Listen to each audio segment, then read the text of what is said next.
बिहार सरकारनं मुंबईमध्ये बिहार भवन बांधण्याची घोषणा केली आणि यावरून चांगलाच वाद पेटलाय। आता बिहारचे मंत्री अशोक चौधरी यांनी राज ठाकरेंवर जहरी टीका केली आहे। आम्ही कुठल्याही परिस्थितीमध्ये महाराष्ट्रात बिहार भवन बांधू असं विधान बिहारच्या मंत्र्यांनी केलंय। बिहार भवन बांधण्याचं काम थांबवण्या एवढी ताकद कोणामध्येही नसल्याचं अशोक चौधरी म्हणाले। तर राज ठाकरे महाराष्ट्राचे राजा आहेत का असा सवालही चौधरी यांनी उपस्थित केलाय।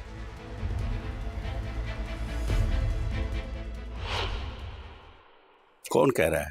राज ठाकरे वहाँ के नेता लोग। ये सब फालतू और ये सब घटिया लोग हैं। किसी का बाप का दिन नहीं बनने देगा, हैं? ऐसे बनने नहीं देंगे। देश है कि किसी का जबरदस्ती चलेगा? नहीं बनने देंगे। ये राजतंत्र है, राजा है वहाँ के। क्या ये राज ठाकरे महाराष्ट्र के?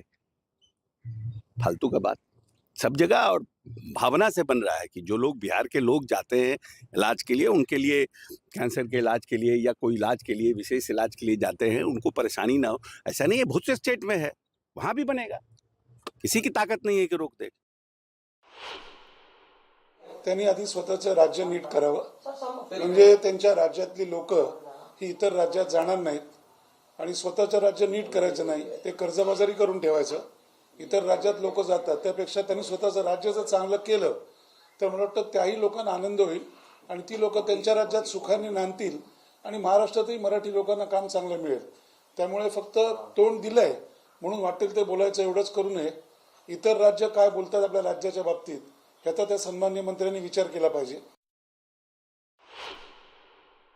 आपलं अयोध्येमध्ये महाराष्ट्र भवन आहे, दिल्लीमध्ये महाराष्ट्र सदन आहे, काश्मीरमध्ये आपण महाराष्ट्र सदन आहे। माझी मनसेचे जे लोक बिहार भवनला विरोध करतात त्यांना एकच सांगणं आहे की आपण बिहार भवनला विरोध करण्यापेक्षा आपण एक हार भवन उभारलं पाहिजे आणि त्याच्यावर मनसेचं नाव टाकलं पाहिजे, कारण सातत्यानं निवडणुकीत पराभव होणं हेच तुमचं काम आहे। त्यामुळे एक हार भवन उभं करा। बिहार भवन आम्ही उभं करतोय, एक हार भवन मनसेनं उभं करावं। पुढच्या बातमीकडे आपण वळूयात। तर डोंबिवली स्टेशन बाहेरील फेरीवाल्यांचा आणि मराठीचा विषय पुन्हा एकदा चर्चेमध्ये आलाय। खाद्यपदार्थांची गाडी चालवणाऱ्या तरुणीवर महापालिकेने कारवाई केली आहे। यावेळी परिसरातील परप्रांतीय फेरीवाल्यांवर कुठलीही कारवाई करण्यात आली नाही। रोज 300 रुपये हप्ता घेऊन सुद्धा कारवाई केल्याची खंत या मराठी तरुणीने व्यक्त केली आहे। महापालिकेच्या या दुटप्पी भूमिकेला वाचा फोडण्यासाठी मनसे नेते अविनाश जाधव आणि मनसे आक्रमक झाली आहे। मनसे पदाधिकारी येताच फेरीवाल्यांची पळापळ झाल्याचं देखील पाहायला मिळालं।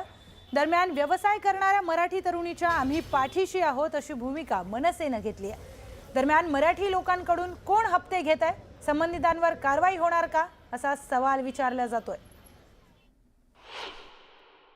3 ते 4 दिवसापासून आपला स्टॉल बंद आहे आणि रिझन काय आहे की कोणता तरी पत्रकार येतो आणि इथून समोरून ब्रिज वरती दाखवायचे समोरून ब्रिज वरती फोटो काढतो आणि कमिशनरला पाठवतो किंवा कुणाला पाठवत असेल, ज्याला पाठवत असेल, आणि माझाच एकटीचा स्टॉल बंद करतात। आता इथे बघा एवढी भीड आहे, इथे बघा, हा इथून ॲम्ब्युलन्स येते, आजूबाजूवाल्यांना नाही उठवत, त्यांच्या इथे एवढी गर्दी असते तरी त्यांना नाही उठवत।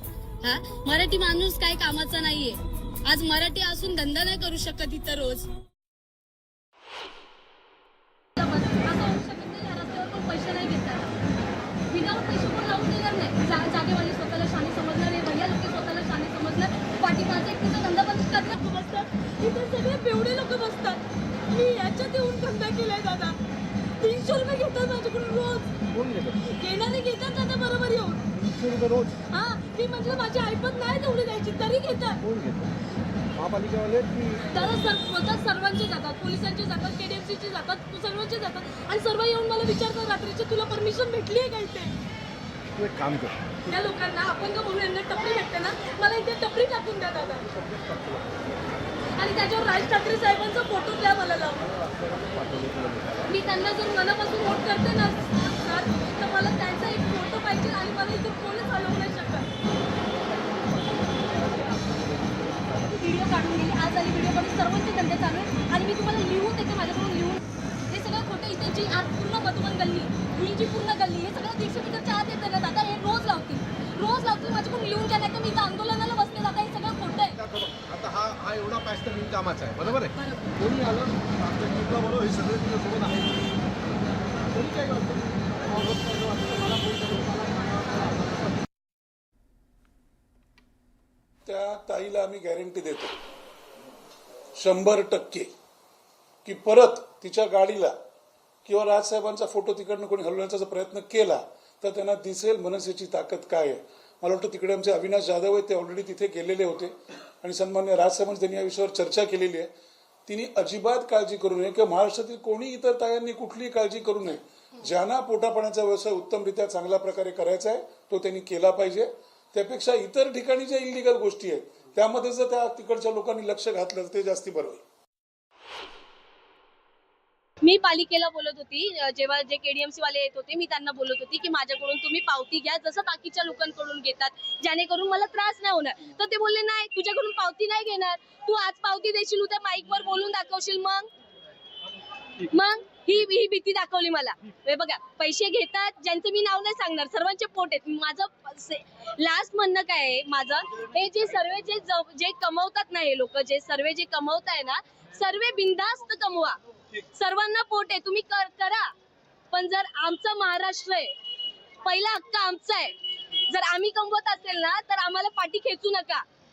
यांना चिकनचा वास येतो, या गुजराती लोकांना चिकनचा वास येतो की चिकन विकते. यांना हे नाही कळलं की मुंबईमध्ये येणार तर तुम्हाला पैसे कमवायचे, ते बरोबर कळलं तुम्हाला.